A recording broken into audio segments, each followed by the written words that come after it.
My name is Dennis Clary. I'm an occupational therapist and a faculty member at the Division of Occupational Therapy at The Ohio State University.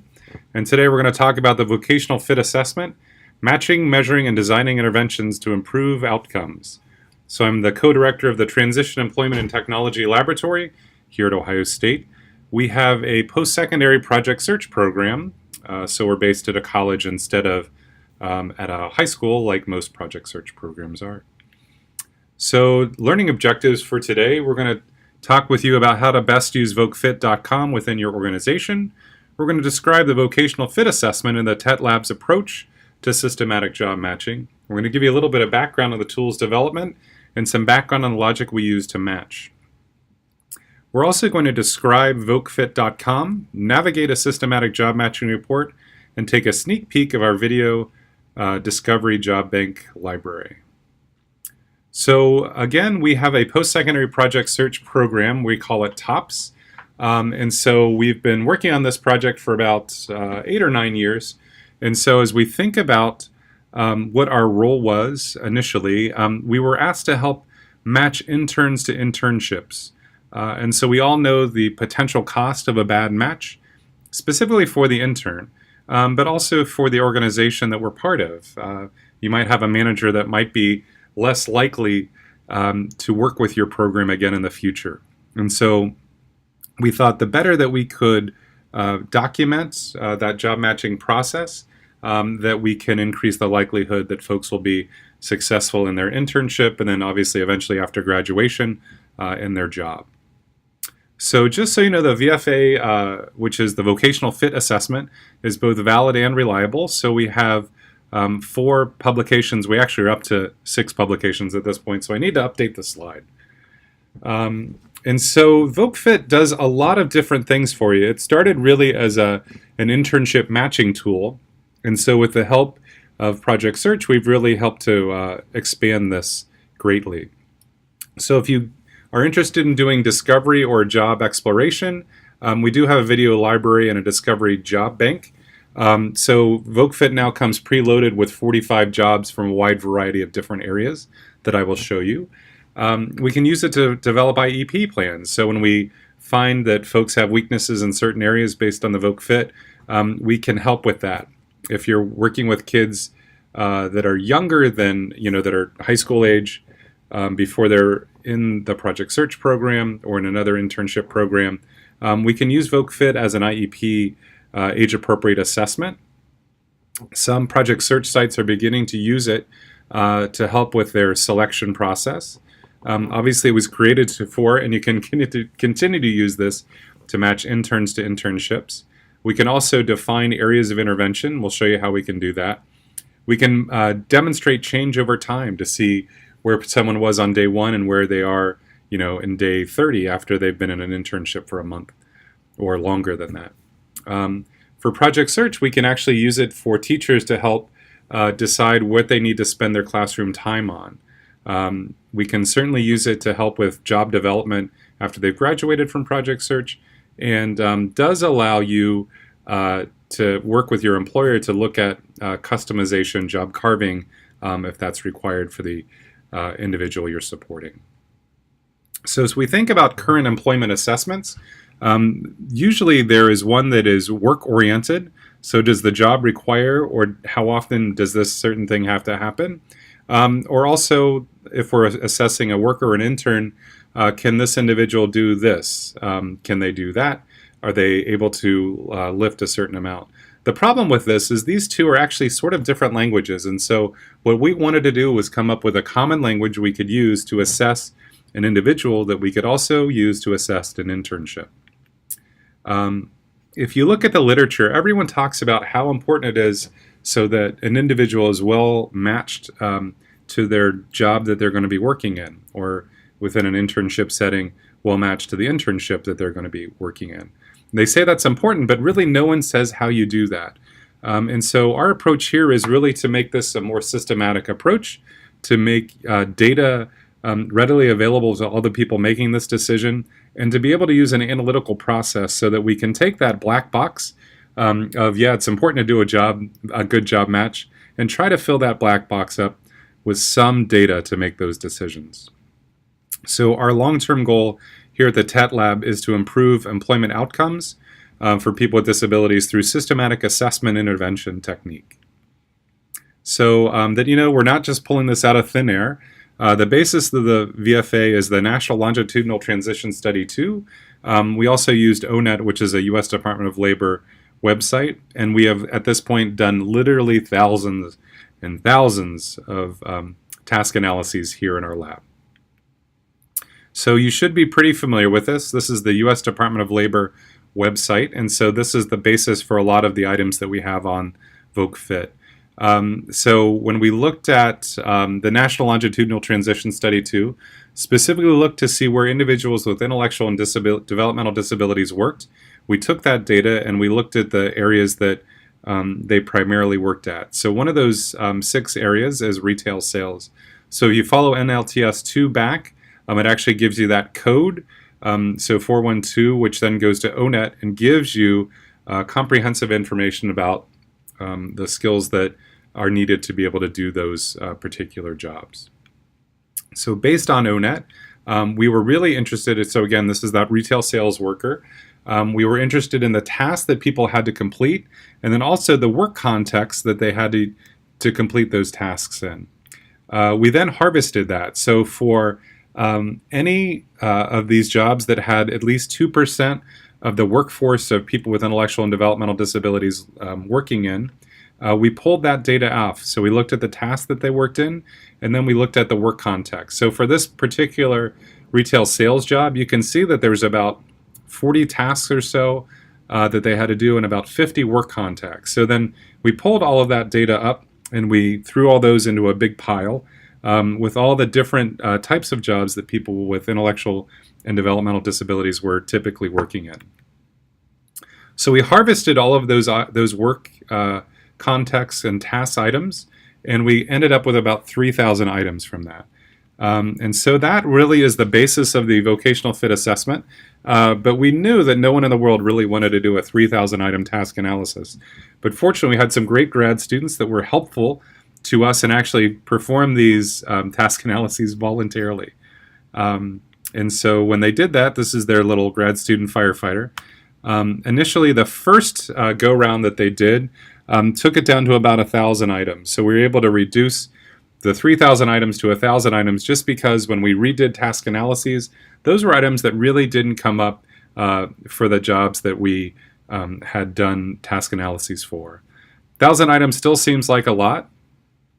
We thought around 100 to 125 items seemed much more reasonable. And so if you're looking at the VocaFit right now, it's 108 core items with 25 items that we're testing out right now. So it's 133 items.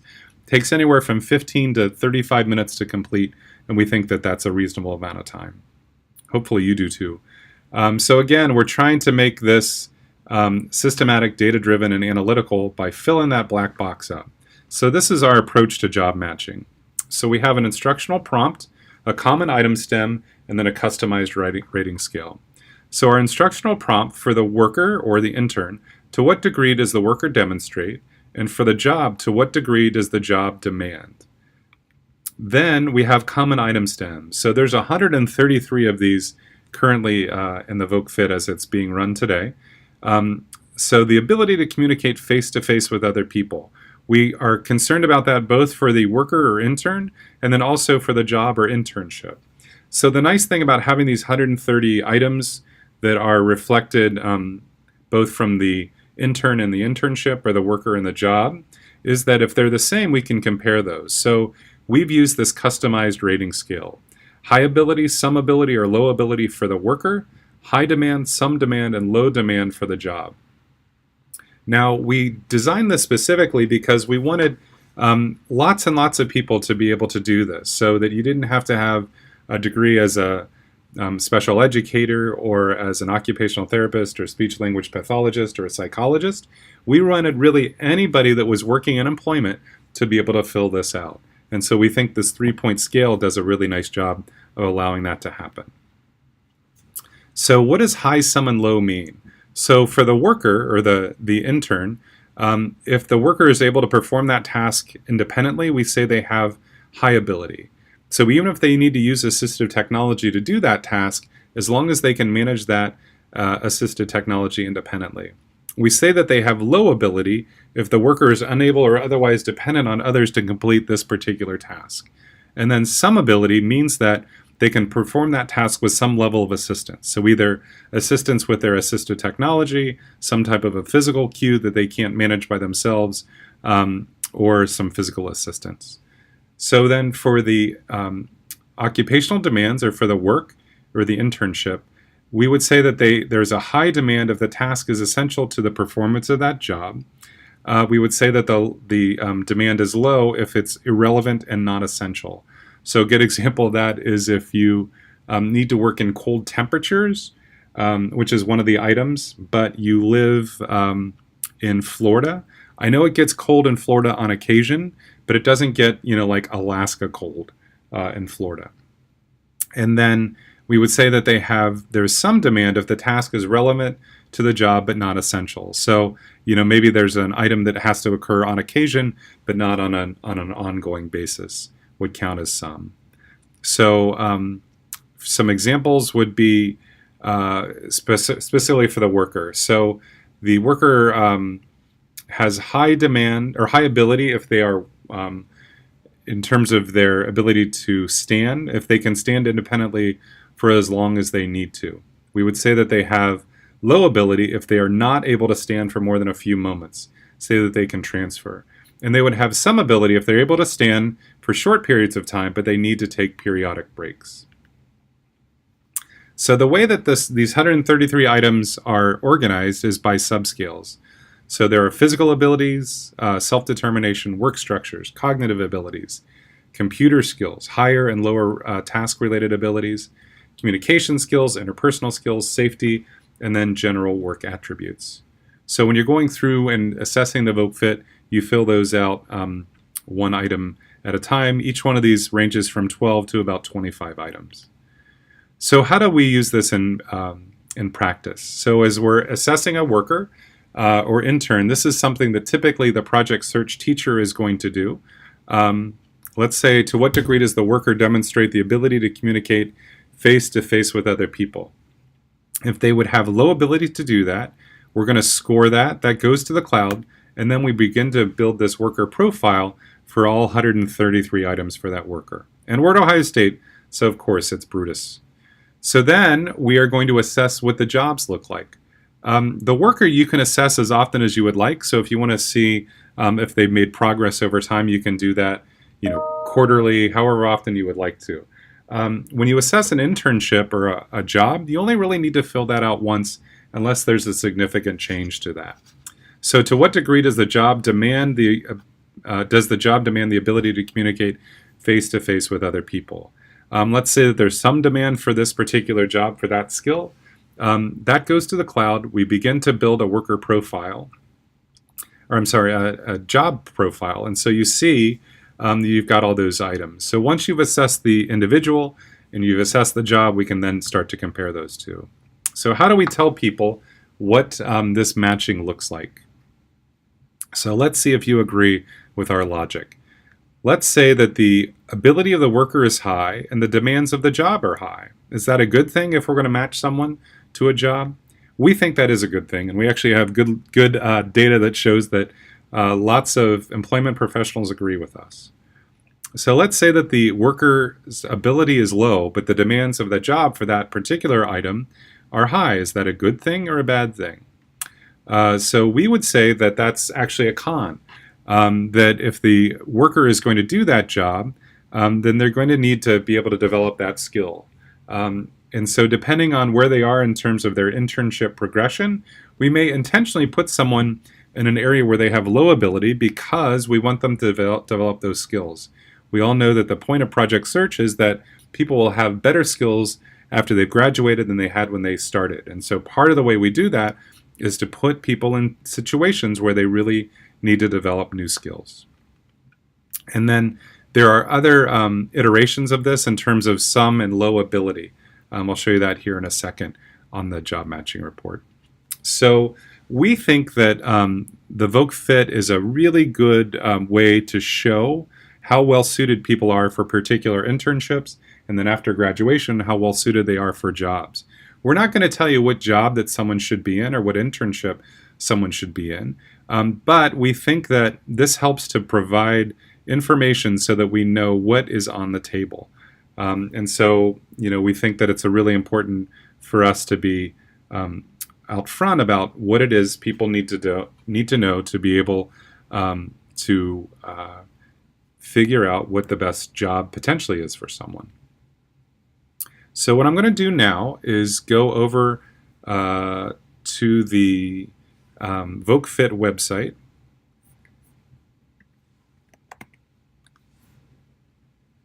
So this is vocafit.com. I'll just show you around it a little bit. If we go to About, you are going to see this a couple of videos, one on the importance of employment for people with disabilities, and the other one is kind of a little infomercial about VocaFit that you're welcome to use to show for people on your team. Also, the scoring algorithm is right down there.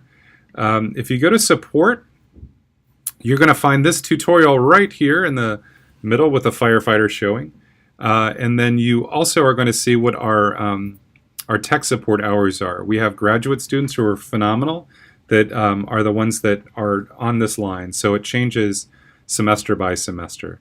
The other thing that you'll find is really a step-by-step guide to vocafit.com, which is here. So these are just PDFs of our manual, which can be helpful.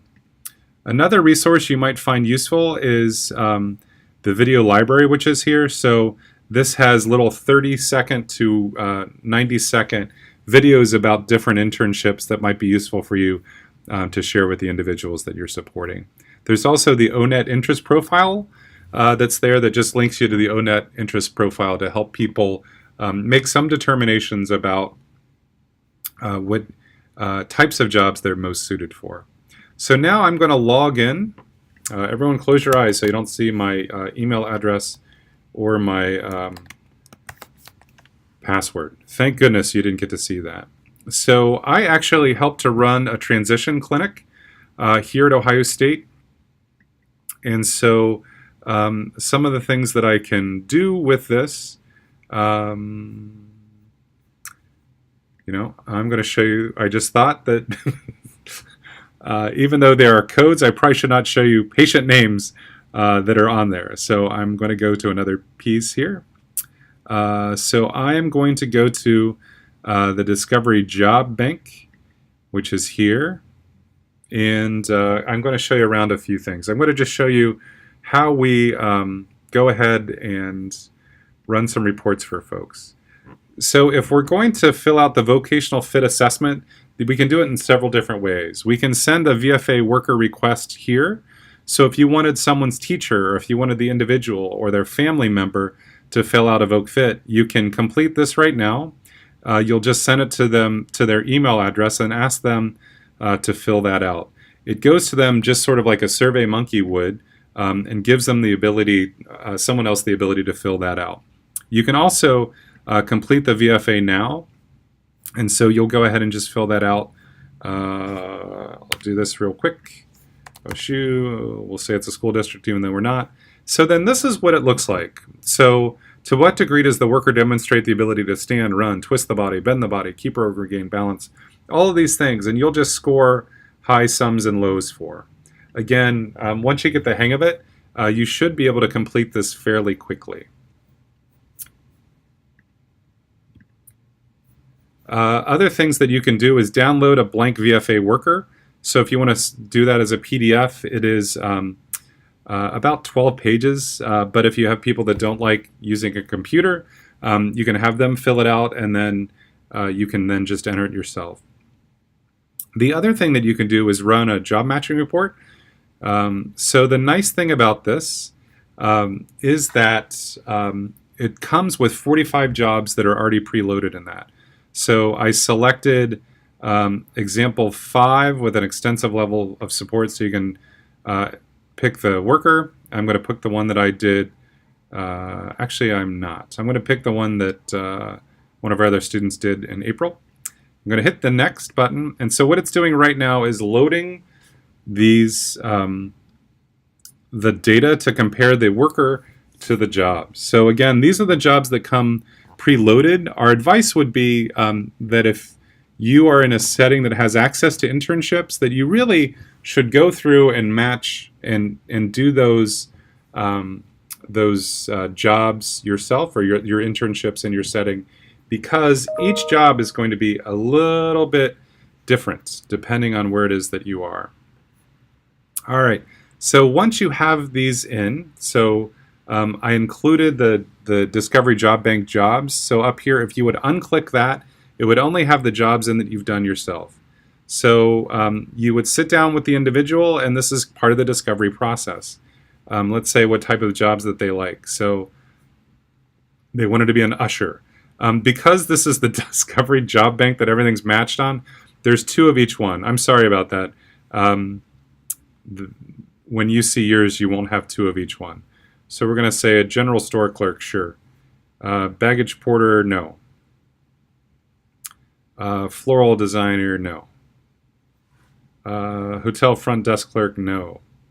And so again, you're just picking these based on the individual's interests and what they're telling you that they are interested in. If you're in a site that has internships already, so zoo employee, of course. If the Columbus Zoo here is one of the best, and I always pick occupational therapy aide because I'm an occupational therapist and it's a great job. Baker, no. Sorry, this is loading a little bit slower, but it's still pretty good. Retail salesperson, no. Teacher assistant, no. Library assistant, no. Dishwasher, no. Warehouse worker, no. Plant nursery worker. All right, I'm just going to run down all the way to the bottom. Veterinary assistant, laboratory caretaker, yes. Okay, so now I'm going to hit generate the JMR. And so what's doing right now, it's comparing the individual to all these different jobs. And then it's going to show you what those look like. The nice thing is after this, you can click on the ones that you want or you don't want, and then it will actually make it a smaller PDF because this PDF right now is probably about 100 pages. So if you wanted to just print or download one of the PDFs, you can do that as well. The other cool thing that we can do now is this generate a sharing link. So if we do that, you can send this link to someone else on the team. So if you have the individual and their family member, or maybe you have their vocational rehabilitation counselor, if they aren't able to make the meeting, you can go ahead and send that to them and they can take a look at that. So we can look at the vocational fingerprint, which is in a bar graph form, or also in these pie charts. I tend to like the bar graph. So I'm going to show you a couple things. The first thing is that the longer the items, or the longer the bar, the more items that the person has to do. So for this veterinary assistant, laboratory animal care worker, there were no items that the person said that you had a low demand for. Whereas this usher job has about 70 items or so. So there were 60 items on the VFA that the person completing this said didn't need to actually happen.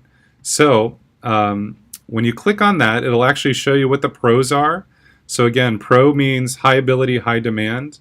Strengths, high ability, some demand. Areas for intervention, some ability, some demand. Needs are low ability, some demand, and then cons would be low ability, high demand.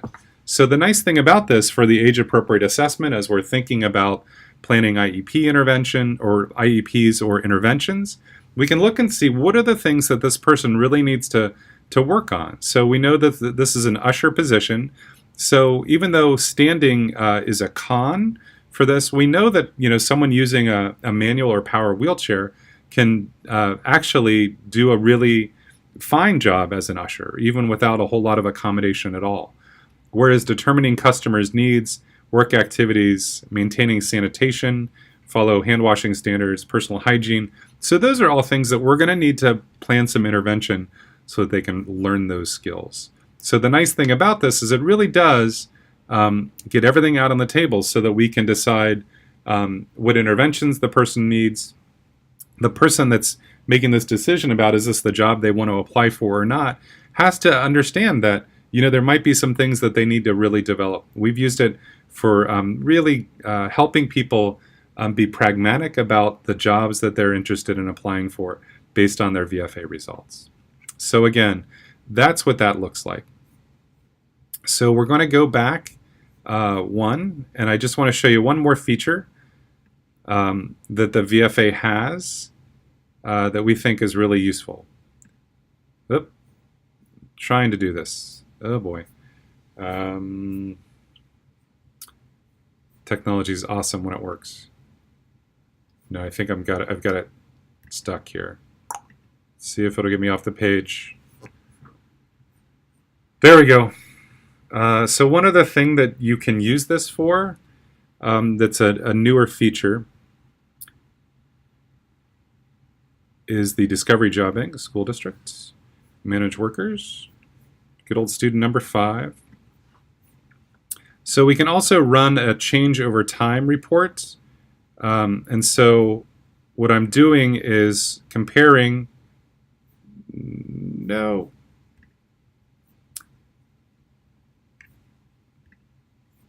ability over time. I clicked the wrong one. So I'm going to compare how they were doing April 25th to how they were doing November 17th. And we're going to run that report, and then you can actually see for each of the subscales how they are in comparison from one to the other. So that is VocaFit in a nutshell. If you have questions about VocaFit, please feel free to reach out. My email address is dennis.cleary@osumc.edu, and I appreciate your time here with us. And if you have questions, again, feel free to reach out. Thanks so much. Have a great day.